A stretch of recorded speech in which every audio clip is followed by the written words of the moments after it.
How to customize WhatsApp notification sounds. Hello everyone, welcome to this channel. I'm Emily and I'm here to help you out today.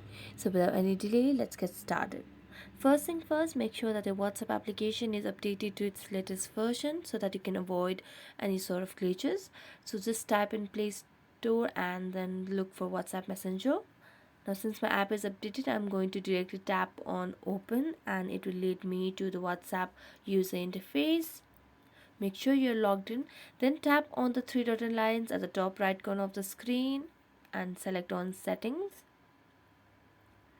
After tapping on settings, you will be led to the settings page. Here you need to select on notifications.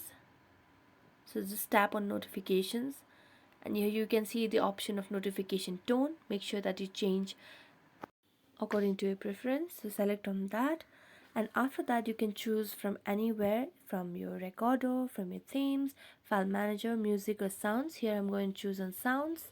So it will provide you the list of notification tone within the application. You can choose any tone you like. So I'm going to choose any one for randomly and select on OK, and there you go. Thank you so much for watching this video. If you enjoyed it, don't forget to like, subscribe and hit the bell notification for more updates. That's it for today and see you next time.